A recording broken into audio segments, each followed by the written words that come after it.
Okay. Sorry. Sound was missing.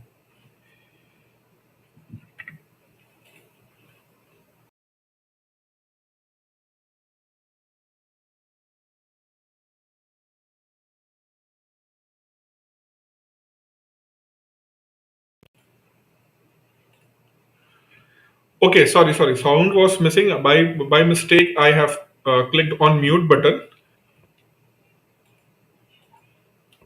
Is it okay right now? Sound is okay? Please comment.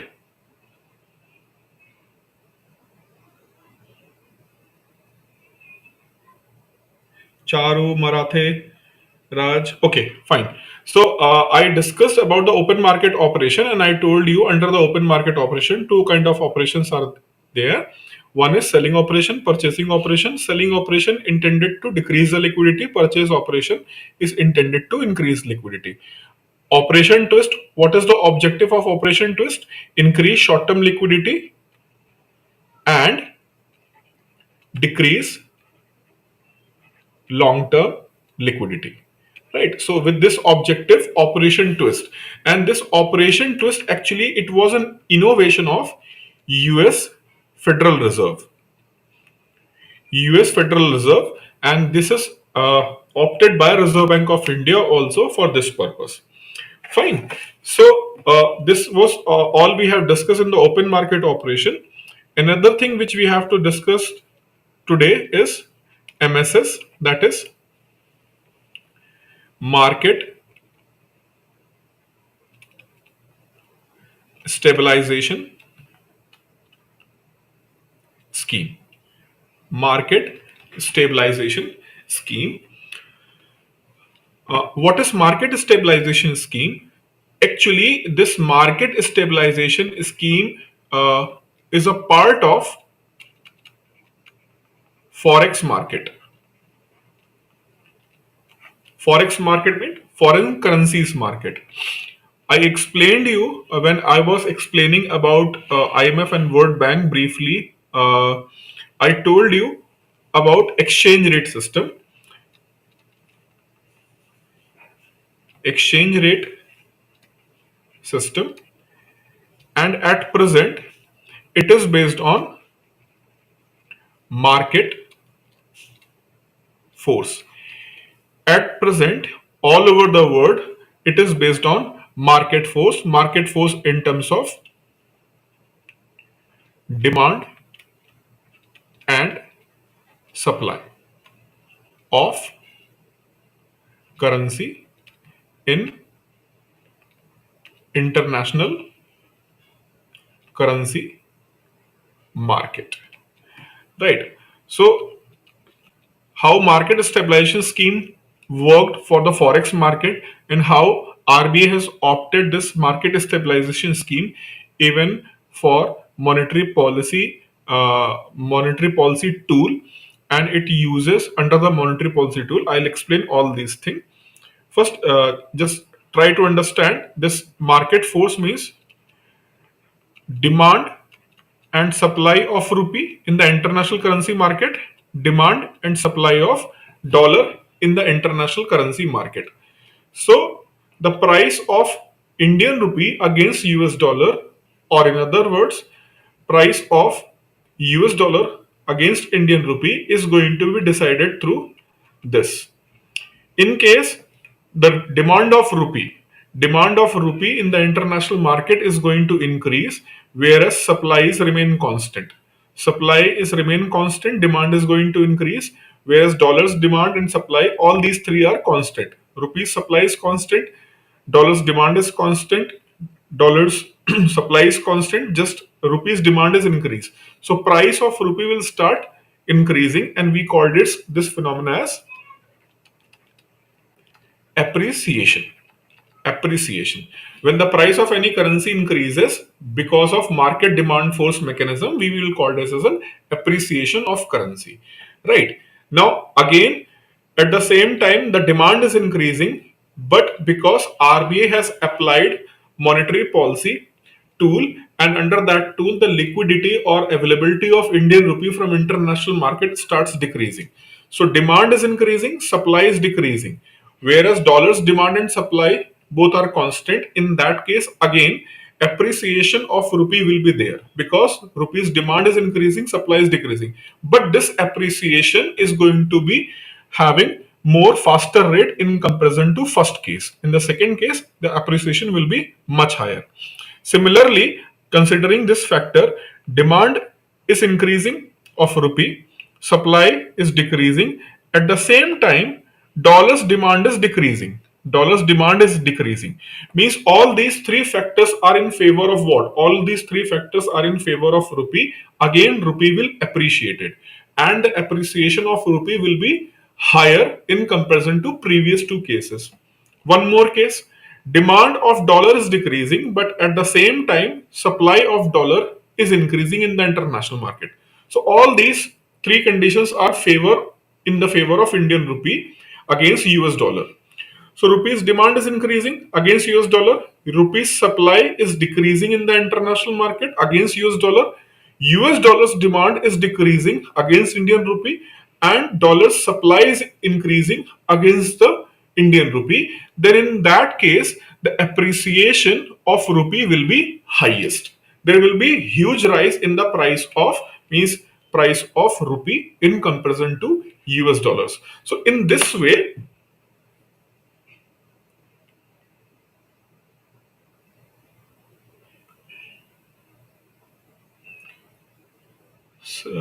very difficult है interest rate related chapter. Very difficult. I didn't get this thing. I didn't understand this thing. First, we will discuss this MSS, then we will come to the interest rate. So, in this way, rupee will be appreciated. Rupee will be appreciated in the same way if demand is decreasing, supply is increasing, dollars demand is increasing, and dollars supply is decreasing. In this case, what is going to happen? There will be depreciation in the value of Indian rupee, right? So depreciation will be in the Indian rupee. So $1 is equal to suppose that 74 rupees. $1 is equal to 74 rupees.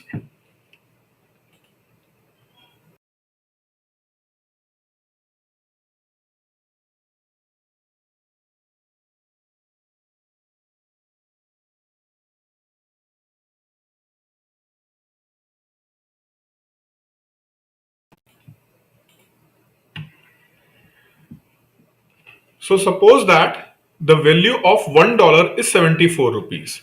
Now it is appreciating to 75 rupees 50 paisa. Value is increased by 1 rupees 50 paisa. Fine. The value of dollar, earlier it was 74, now it is reached to 75 rupees 50 paisa.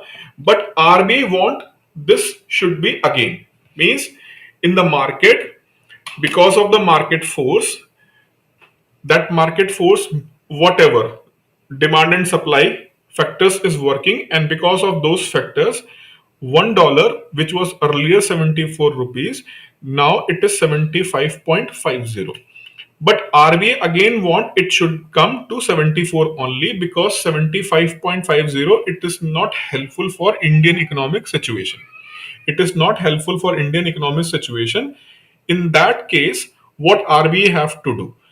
RBI know that $1 is equal to 74 earlier, now it is 70.75.50. So what RBI will do, RBI will try to change demand and supply of rupee, or RBI will try to change demand and supply of dollar in order to make this price again from 75.50 we want to make it 74.74. $1 is equal to 74. So for that, what RBI can do, RBI either can increase the demand of rupee. Once the rupee's demand is going to increase, then the price of rupees again going to increase. When the rupees price is going to increase, again price will start falling and maybe it will come to 74. Other option is whatever the supply of rupee in the international market try to decrease the supply. If supply will decrease, price of rupee is going to again appreciate, which is depreciated to 75.50. Third scenario, you can decrease the demand of US dollar. You can decrease the demand of US dollar, or you can increase the supply of US dollar. So question arises how RBI can increase and decrease the supply of rupee, because rupee is managed by a Reserve Bank of India. But question arises, if RBI want to increase or decrease the supply or demand of dollar, what RBI can do? We know that Reserve Bank of India also maintain forex, foreign currency reserves.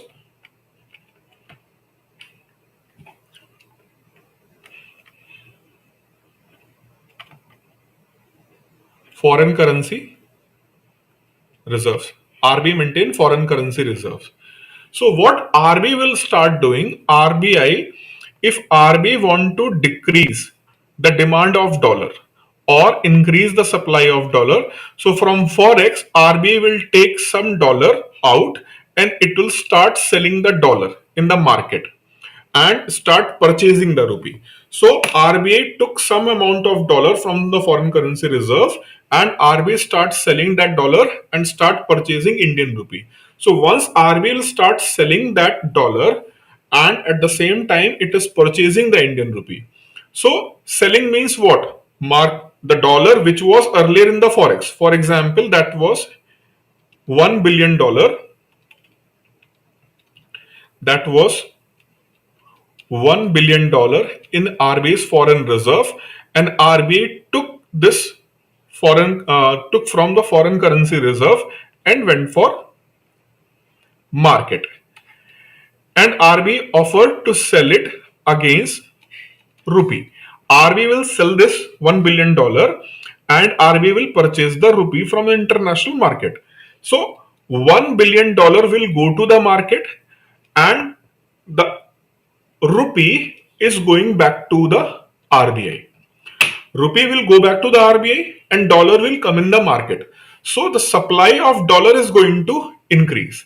Whereas at the same time, supply of Indian rupee in the international currency market is going to decrease.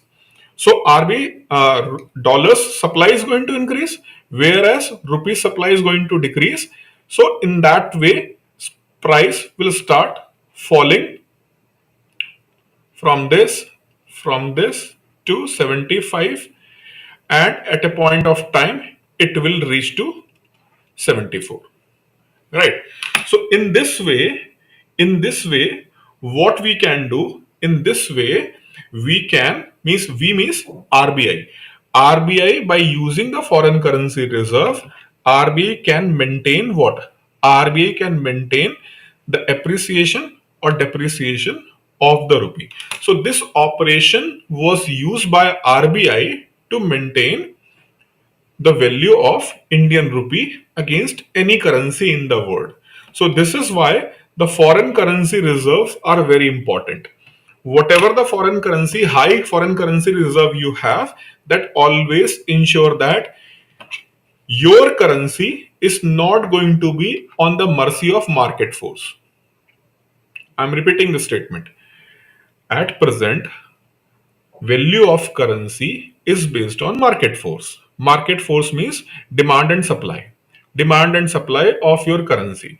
And if it is going to be completely dependent on market force, that means if the demand and supply will decrease or increase, your currency's value is going to fluctuate in terms of appreciation and depreciation, which you cannot control. There is no control for you if you do not have the foreign currency reserve in your pocket.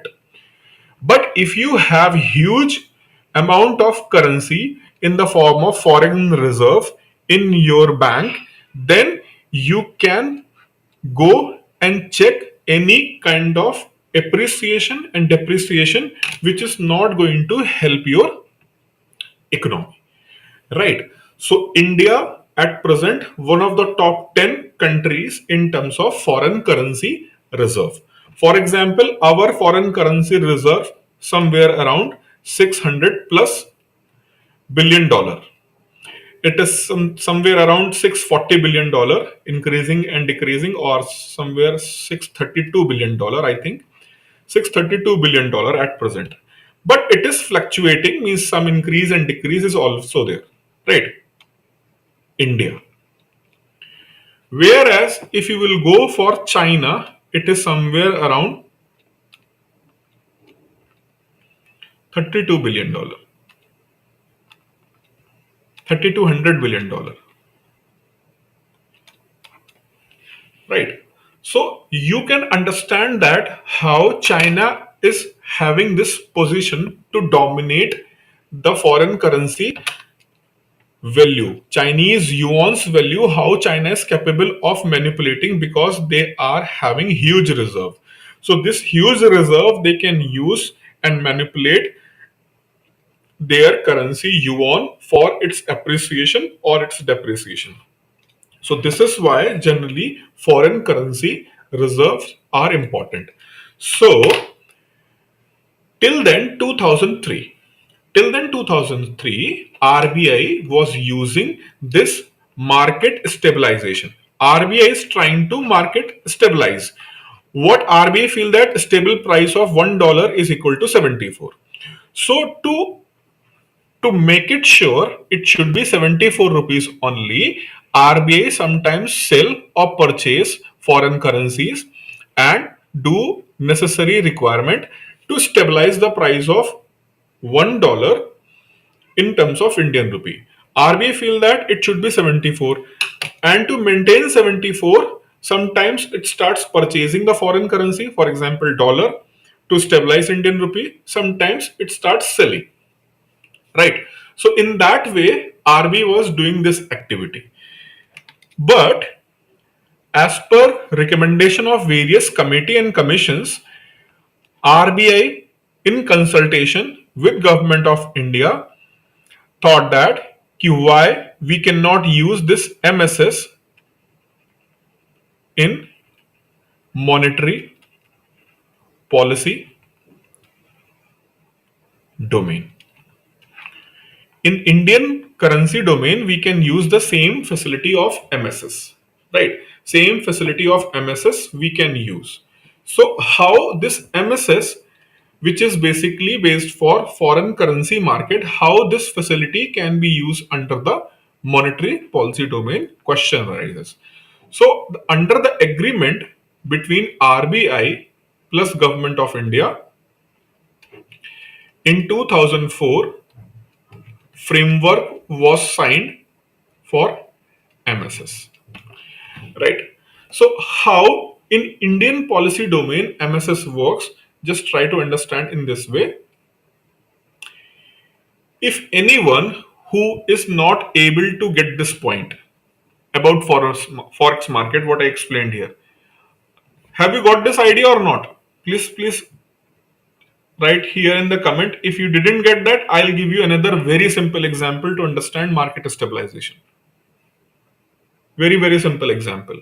If you got this point, that's fine. If you didn't get that point, let me know. I have very simple example for you.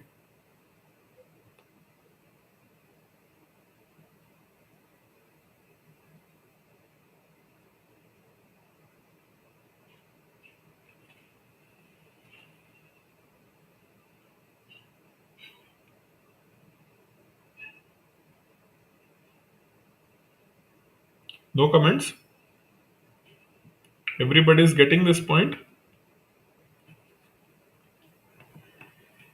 Please write it here so that I can move forward, because this is important.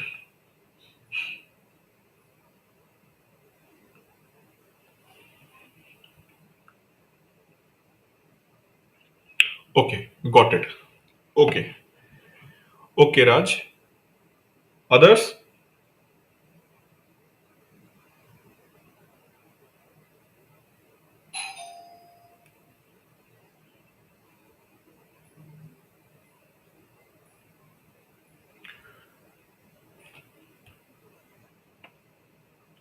Okay, if you are not answering, I'm considering you understood this point.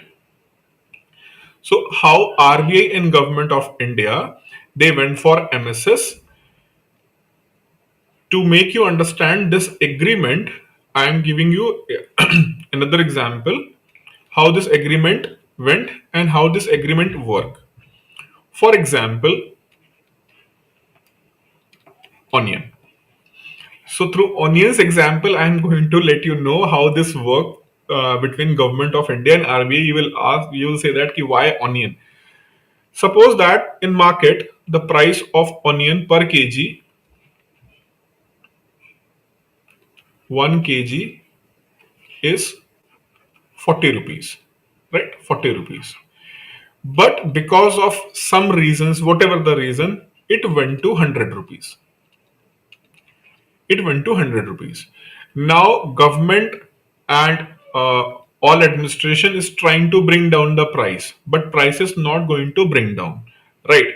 And because of that, government have seen lot of criticism from public and other political parties, right?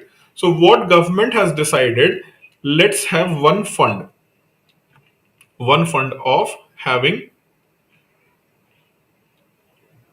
say 200 crores. So government has created the fund of 200 crores, right? Why they have created the fund of 200 crore? It was earlier 40 rupees per kg and it reached to 100 rupees per kg, right? So government through this fund will go to international market and will purchase onion, right? From international market, our government went and purchased the onion, and that onion which government has purchased, suppose that government has purchased from the international market at the price of 70 rupees, right? At the price of 70 rupees government has purchased by using this 200 crore rupees fund, and whatever the onion government has purchased from the market, government through its agencies started selling this onion at the price of 50 rupees. At the price of 50 rupees. Government has purchased at the price of 70 rupees, but government started selling at the price of 50 rupees. Whereas what is the market price? In the market price is 100, but government starts selling at the price of 50 rupees. So because government is selling at the price of 50 rupees, automatically this price will start falling. This price will start falling, and whatever the money government is going to generate, from this selling, that money will go to this account. Whatever the loss government is having, 20 rupees loss on per kg, that will also be the part of this account, right? But maybe government is in loss of 20 rupees. If government is procuring that onion from international market by paying 70 rupees per kg, and they are selling in the Indian market at the price of 50 rupees with the loss of 20 rupees. But the biggest part is what the big picture is. What the big picture is, government was able to bring down this market price, which was having the 100 rupees, and price went down to 50, right? So in that way, government has bring down the price, right? So government has bring down the price. So to understand the agreement between RBI and government of India for MSS, market stabilization scheme, RBI plus government of India, they have created market stabilization fund. RBI and government of India in consultation, they have created what? Market stabilization fund. So suppose that this fund of 1 lakh crores. This fund is of 1 lakh crore market stabilization fund, right? And this fund is going to be controlled by RBI. RBI will control this fund, right? So 1 lakh crore rupees fund will be there. How this fund will be created of 1 lakh crore? The fund will be created 1 lakh crore means government securities worth 1 lakh crore will be issued. Government securities worth 1 lakh crore will be issued, right? It will be issued. The maximum value will be 1 lakh crore. 1 lakh crore government securities will be issued. And whatever the money after, see, 1 lakh worth 1 lakh crore worth government securities is going to be issued, and everybody know that who will sell these government securities in the market? RBI. So what RBI will do, RBI will sell these securities in the market and will create 1 lakh crore, 1 lakh crore whenever it is required. For example, what we have decided, we have decided here 2 crore 200 crore rupees fund, right? So 200 crore rupees fund is there. What was the price of the onion in the market? 40 rupees. But all of a sudden it increased to 100 rupees, right? 100 rupees. So out of this 200 crore, government took 50 crore, government took 50 crore, and this 50 crores government started purchasing what? Onion at the price of 70 rupees kg. And whatever the onion you have procured, you have started selling at the price of 50 rupees in order to bring down the price in open market. Similarly, here what we have decided to create a fund of 1 lakh crores, right? 1 lakh crore.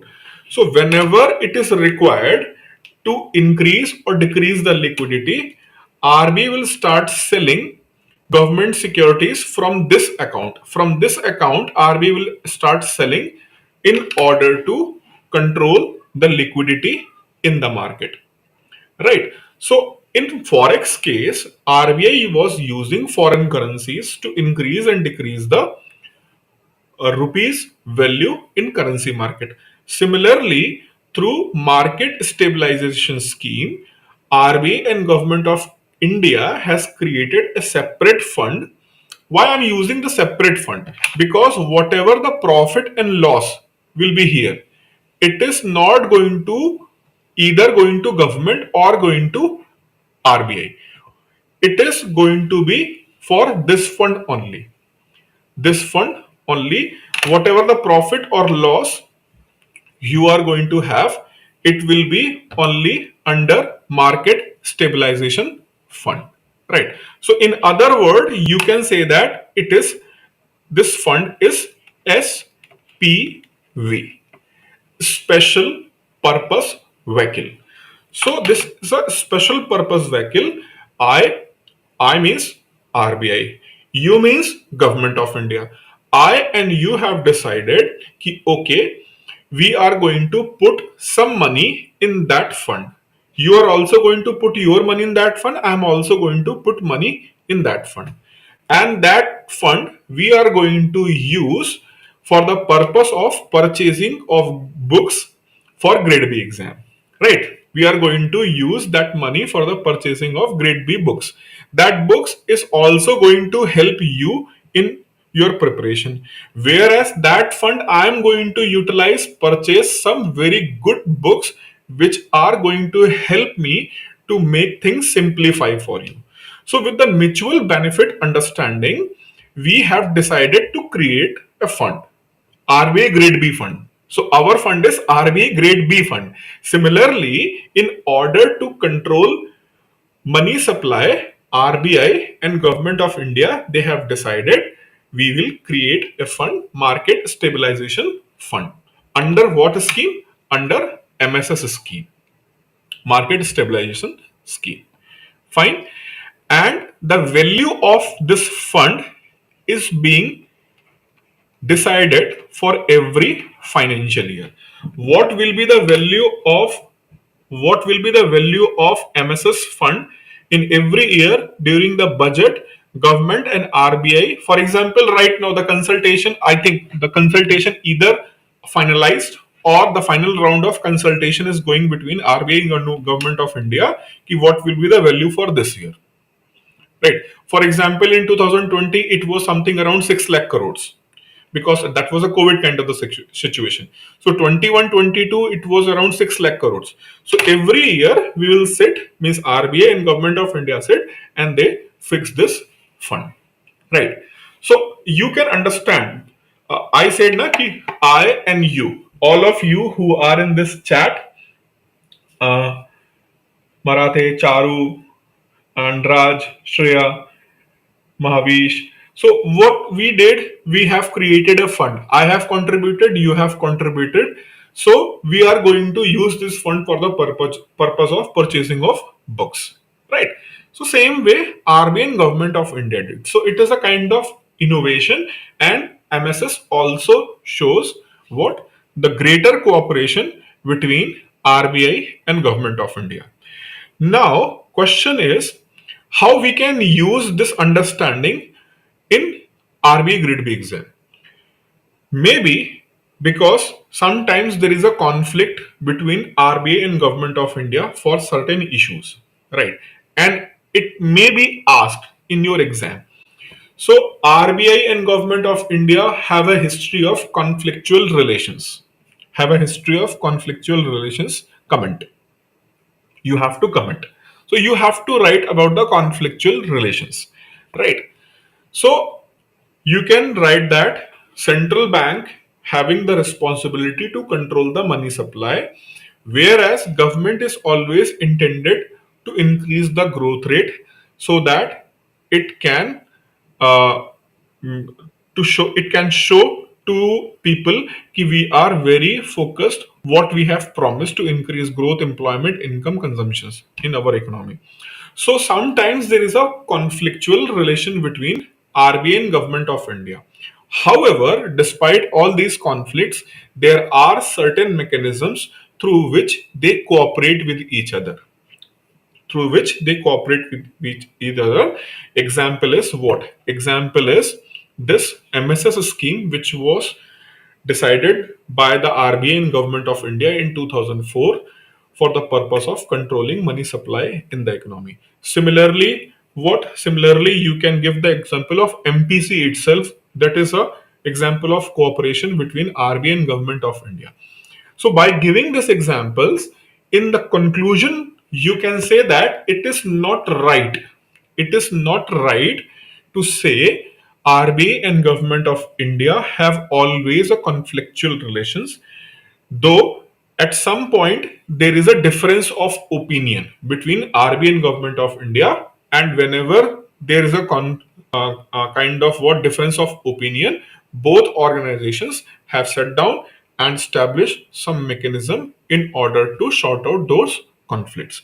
So this is the way how we have to write this answer.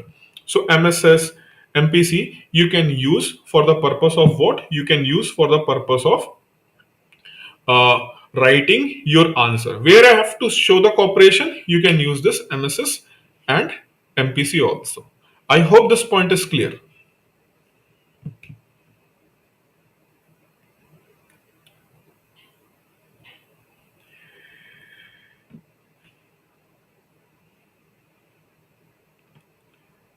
Mahavish is asking, how do I prepare for grade B for this year? My dear, go through the channel.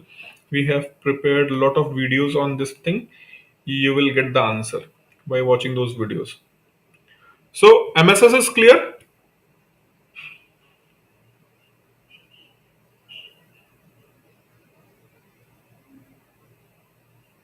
Yes, obviously, Raj. This fund can be used for absorbing also. So fund can be used for both purpose. This fund can be used for both purpose, absorbing and increasing liquidity. Both purpose.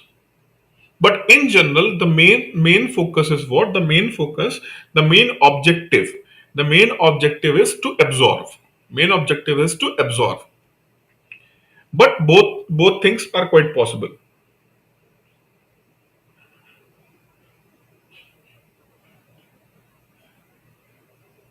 Yes, yes, Chetan. They are focused towards the monetary policy, because if both means RBI and government of India is going to work properly in their respective domain, if they are going to work in their respective domain, definitely it is going to help both of them to achieve their goals. It is going to help to achieve their goals. So that is why it is very important.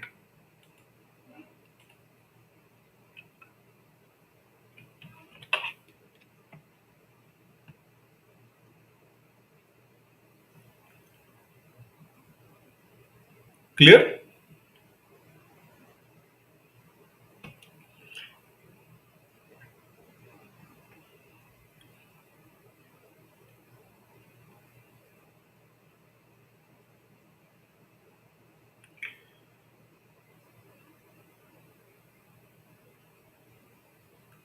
Okay. Can you repeat the conclusion for their consequences? See, if they are not going to work in their respective domain properly, it is going to be complete disarray in the economy. Neither monetary policy nor fiscal policy is going to work. So that is why it is very important for both organizations. They must work in their respective domain. RBI in monetary policy, government in fiscal policy. Wherever it is required to show कि you are doing this thing wrong, you have to raise your voice. At the same time, when you feel that कि there is a need of cooperation with that organization, means if I'm taking the perspective of the RBI. So RBI have to work in both manner. RBI first, it is going to focus in its monetary policy domain, right? And while working monetary policy domain, if RBI feels that something which is part of fiscal policy and it is not allowing RBI to maintain monetary policy effectively, right? It is creating a problem. So it is the responsibility of RBI to inform government about that thing, then have a discussion with the government and trying to sort it out. So this kind of the cooperation. But if RBI say that ki, no, it is not my domain. Fiscal policy is a domain of government of India only, so they have to work on it on their own. So it's not going to work. So this is why we have to find out some point of cooperation, right? So we have MSS, right? We have MSS, so we can also iron out other differences, because in past we have ironed out our differences. So again we can go and sit and we can iron out our existing differences. For example, in foreign trade, right now and uk India and UK, what they are doing, India and UK both are discussing about FTA, foreign trade agreement. Both are discussing about the FTA. But for FTA, they are ready for early harvest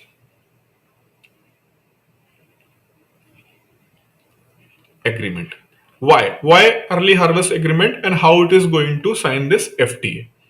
Free trade agreement. Free trade agreement. So free trade means, in simple words, free trade means we are going to decrease certain duties and taxes on goods which are coming from the UK.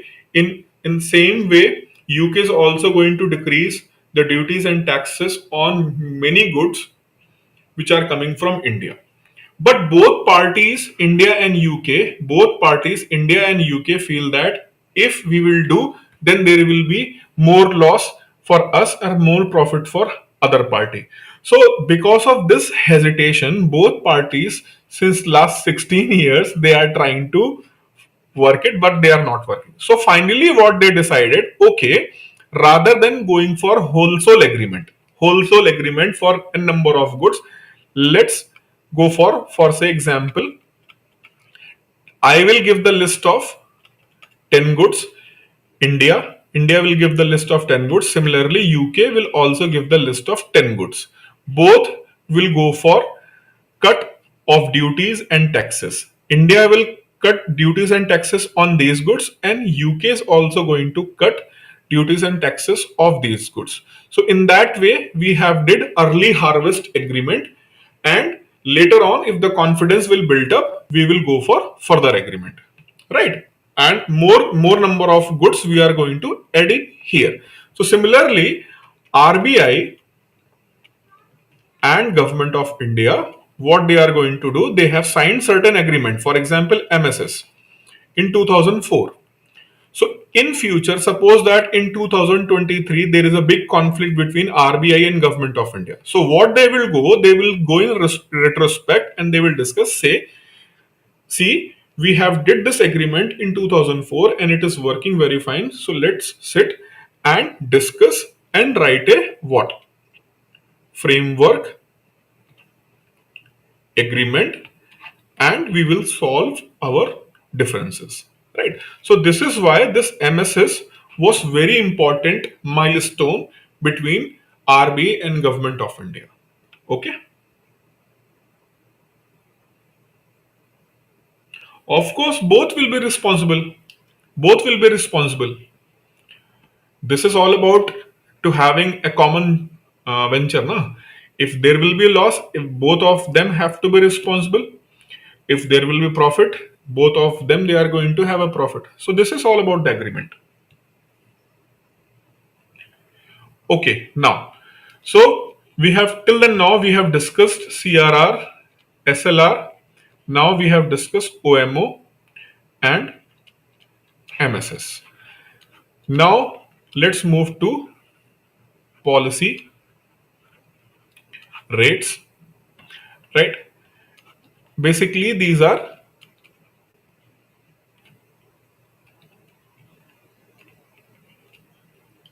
interest rates, interest rates, right? So interest rates. So when we talk about the interest rates in general, one is market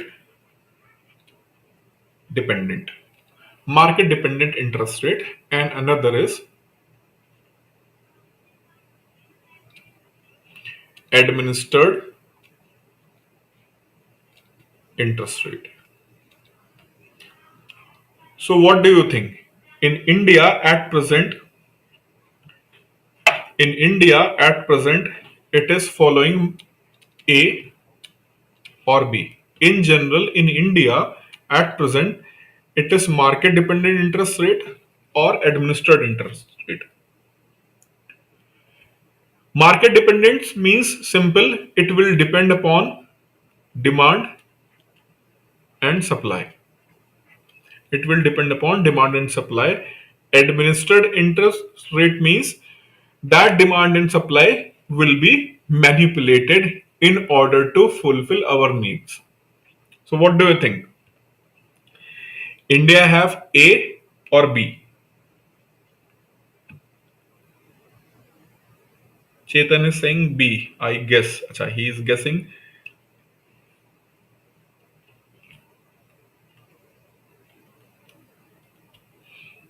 Anyone? Apart from Chetan? Yogesh? Okay. B, administered interest rate.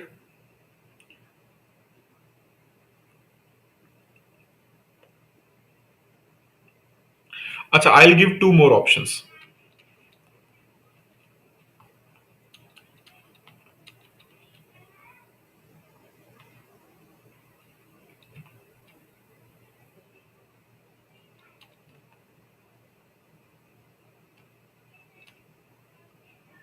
Largely administered.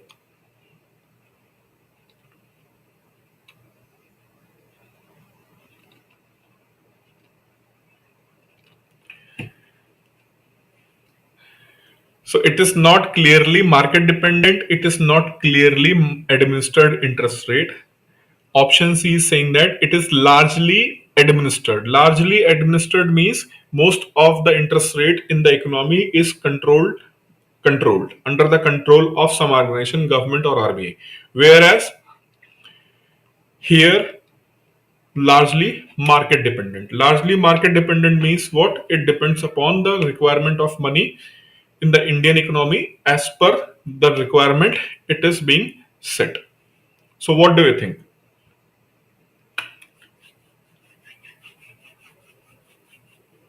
Answer. It is B or C. All of you who are watching this lecture, I'm requesting to all of you answer this question. What do you think?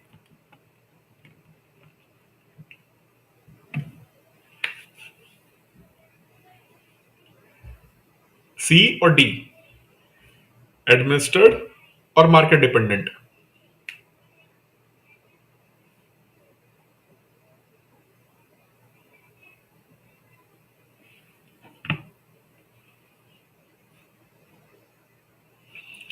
C, largely administered. Okay.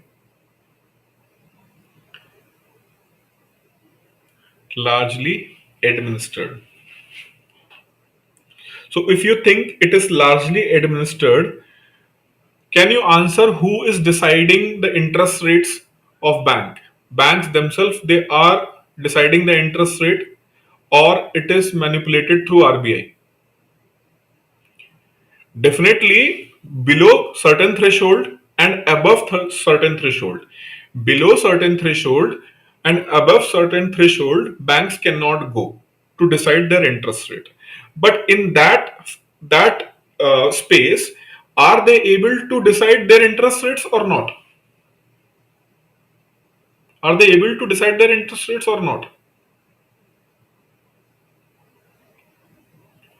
Is RBI or Government of India forcing to have only this particular of interest rate? Is Government of India or RBI, or even means directly come to the RBI, is RBI forcing banks, financial institutions, NBFCs, and non-banking financial institutions like NHB, NABARD, is RBI is forcing them to have this particular rate of interest only?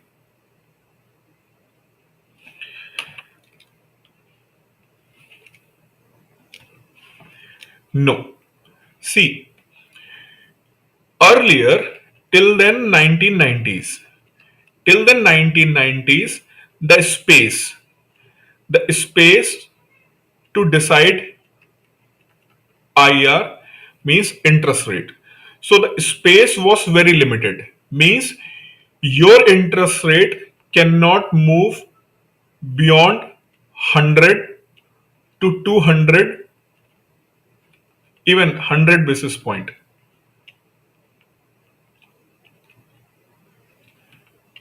1% is known as 100 basis point. So till then 1990s, till then 1990s, in Indian economy, interest rates offered by a bank or any other organization who are offering the interest rate, they do not have this capacity to change their interest rate up to 1%. Means if your interest rate is 9%, if you're offering the interest rate in 9%, you do not have a freedom because of the restrictions implied by RBI and government. You do not have this capacity to move this interest rate to 7% or 11%. You do not have this freedom, right? But when the market was open in 1990, liberalization, privatization, globalizations was happened in 1990s, then this restrictions was started getting down, more and more freedom was given. I told you in the last class, CRR and SLR was largely having very high, but since 2000 onwards, they are stable somewhere around 18% of SLRs and 4% of CRR. They are stable right now. What it indicates? It indicates that gradually the freedom to decide interest rate, gradually it is being given to the market institutions like bank financial institutions, NBFCs, right? So even in India right now, if you will borrow the money, if you will borrow the money from any NBFC, for example, Paytm is offering PL, personal loans, through different NBFCs. For example, Hero FinCorp. Hero FinCorp is Paytm, and Paytm is offering personal loan to their customers, and they are charging around 18%, whereas some people are offering 11.30. So there is a huge difference between the interest rates. Earlier it was not. Earlier it was not. So what is the point to discuss here? The point to discuss here is about market dependent interest rates and largely administered interest rate. It shows the nature of our economy, right? India right now having this kind of the situation where the interest rates are largely market dependent,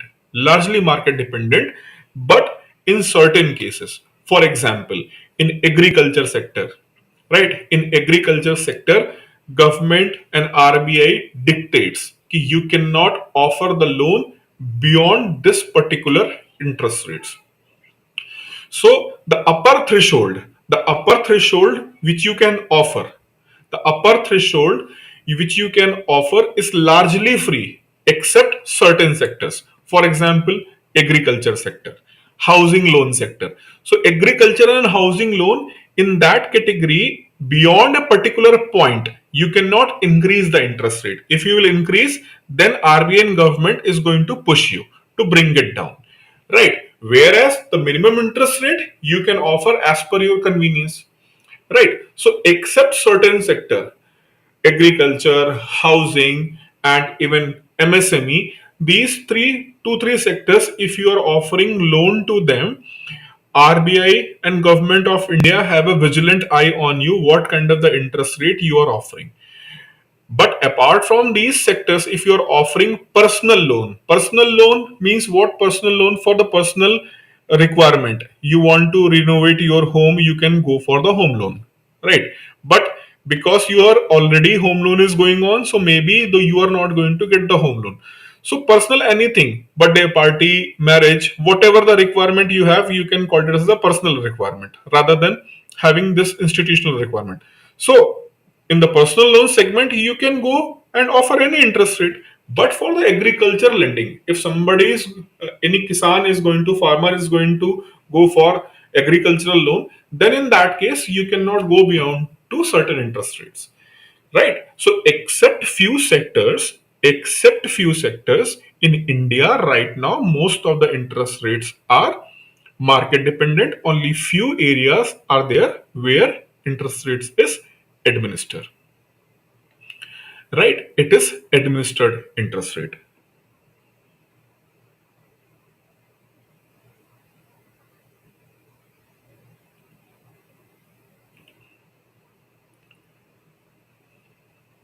Clear?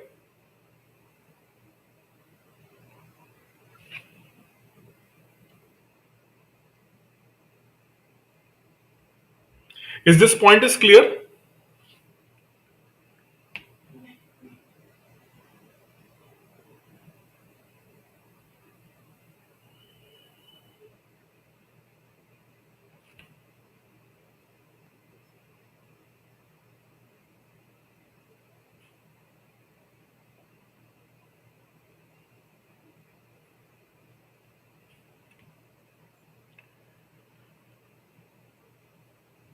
Okay, okay, fine. So in this way, India has gradually shifted towards market dependent interest rate. Okay. So if this point is clear, then interest rates on the basis of duration.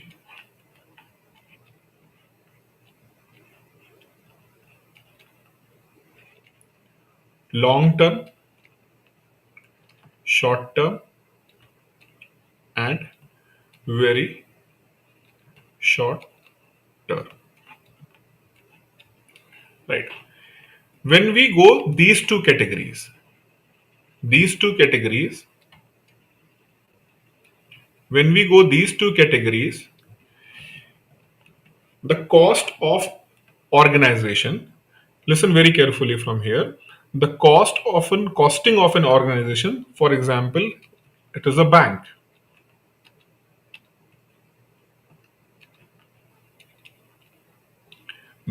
which is offering long term, short term, and very short term interest rates, right?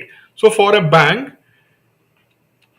cost of bank here and here is generally high. It is generally high in comparison to short term. Very short term is up to means from 1 day to 30 days. When I say short term, it is up to 1 year. When I say long term, it is up to 30 years.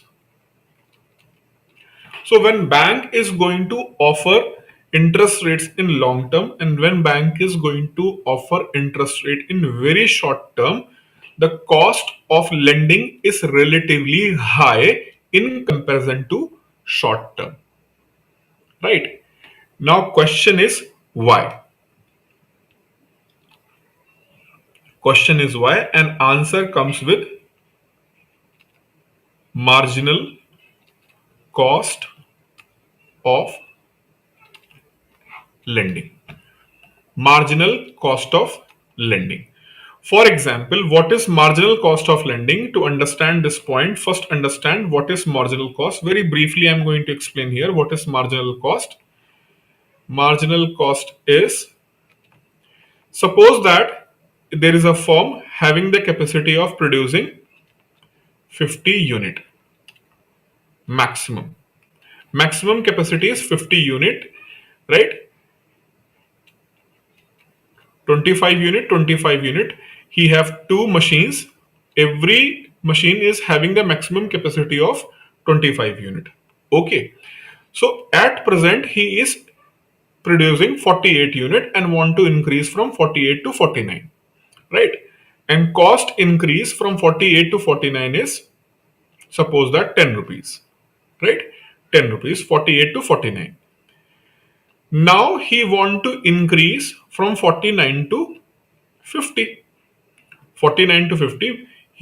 This machine is having the capacity of 25 and this machine is having the capacity of 25 unit. Both machines 25 unit. He was producing earlier 48, now increase to 49, from 49 to increase 50.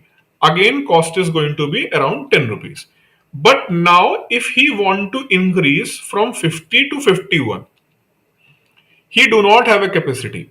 So he must add third machine. So just producing one extra unit. Here the cost was 10, again the cost was 10, but when he want to move from 50 to 51, he have to add one more unit. For me, this is the consideration why, which I have to take. But for the other person, he is looking what, just he has to increase one unit. So the other person who is not part of this production activity, for him he have to increase only one unit. But for this person increasing from 50 to 51, it is going to be very costly. Why it is going to be very costly? It is going to be very costly because he have to set up one entire machine. For that he need what? He need extra space. He need that machine. He need extra labors. At least 4 labors is required, suppose. So 4 labor were working here, 4 labor are working here, 4 labors were working here to manage this machine. So now you have 4 more workers, one additional machine, and how much you are producing? Only one unit. So sometimes only one unit or very short change is going to a huge burden on the firm. Similarly, in the longer run, Similarly, in the longer run, if we will see in the longer run, right now suppose that he established third unit. So his cost is what? His cost is now whatever the cost from 51 to 100. Sorry, 51 to 75. So for 51th unit to 75 unit, from 50 to 51, it was increased in the very fast manner, but from 51 to 52, and till then 75. Till then 75, it is going to be small requirement. But again, if you want to increase from what? 75 to 76, again huge increase. So if you have given a long term loan which will recover only after 20 years, or say 15 years or 25 years, so in during that period you have to increase your capacity, your working continuously. Money what you have given today, it will come only after what? 25 years or 20 years or 10 years for the long duration. In between, your operational cost is going to increase continuously, right? So this is why generally it is a market established norm. Very short term loan and long term loan, they always have high interest rate in comparison to short term loan. Clear? This point is clear?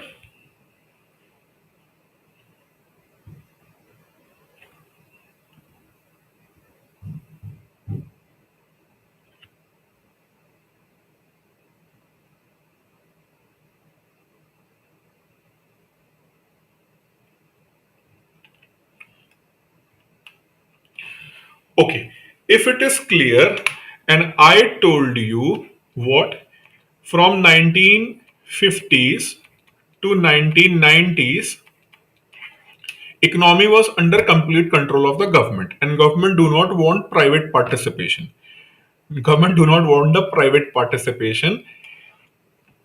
If government do not want private participation, what do you think? Is government is going to allow RBI, or if is government wish, or RBI will wish, because RBI and government both are agreed to maintain the nature of the economy. RBI is also agreed with the government ki, okay, we have this agreement ki whatever the nature of the economy, that should prevail, that should go on, that is government controlled economy. If both are agreed, do you think do you think RBI will offer short term interest rate in that phase? Do RBI will offer short term interest rate? No. That is why even till then 1998, RBI was not offering RBI was not offering any kind of short term permanent facility. RBI was offering only long term facility, and to avoid any exceptional crisis, they have temporary short term facility and very short term facility. Only long term loans are available in the name of bank rate. In the name of bank rate. In the name of bank rate, they are available in the long term. Long term means if any bank is going to borrow only for 6 months, if bank is going to borrow for even 6 months, right? Suppose that bank has borrowed 1 crore rupees at the interest of 7% for 6 months. But after 6 months, bank have to pay how much? 6 lakhs, not 3 lakh. You will say that, ki, sir, RBI is saying interest rate is what? Not, sorry, 6 and 7. Sorry. Take this example.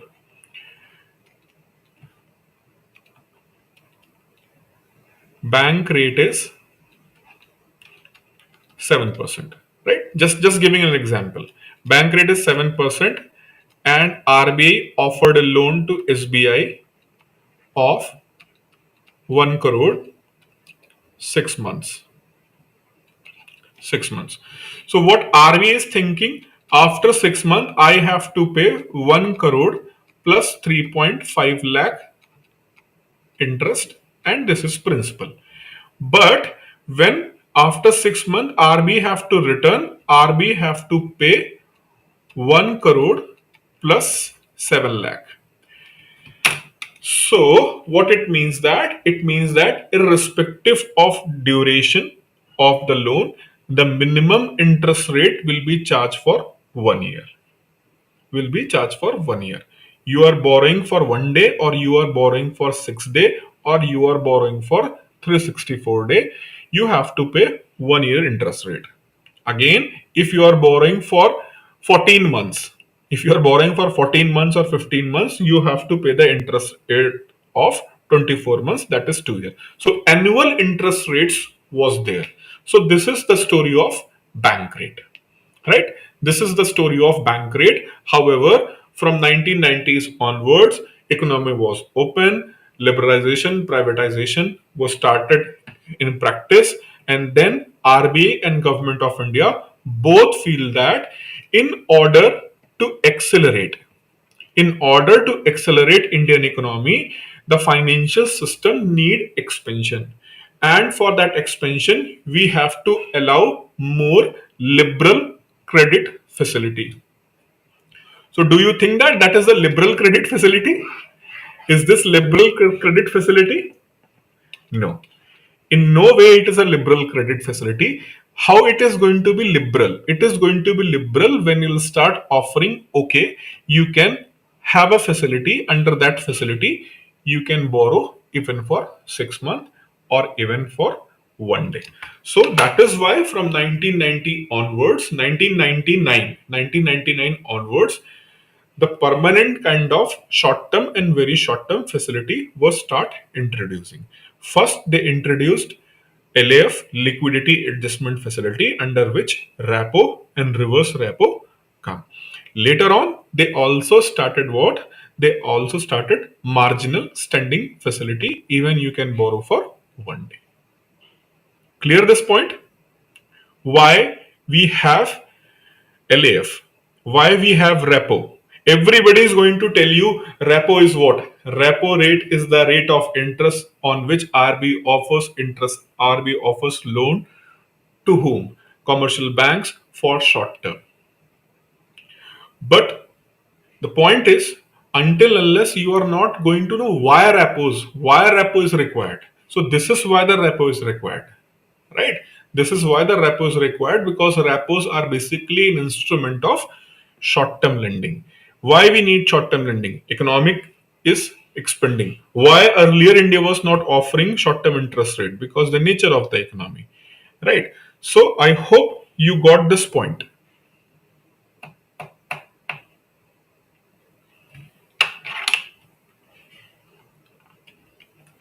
Now we have to move further, but first I'll wait for your reply. Okay, Raj understood.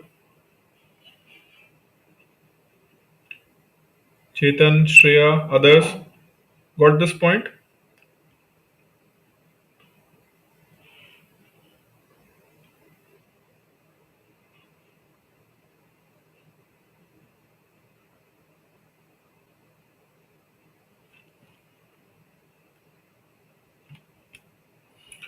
Okay, so now we have to discuss. I have given you the idea of what? Bank rate. I have given you the idea of repos and MSF. Long term, short term, very short term.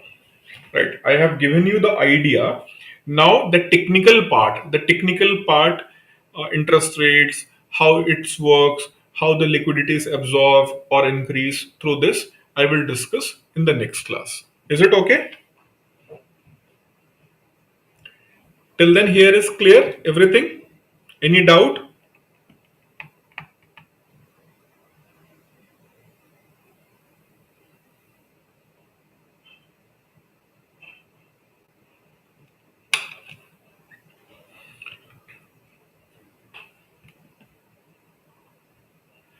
Okay, so in next class tomorrow, the technical part of bank rate, repos, and MSF will be discussed, and I'll also provide you the PDF what I have promised. Okay, thank you.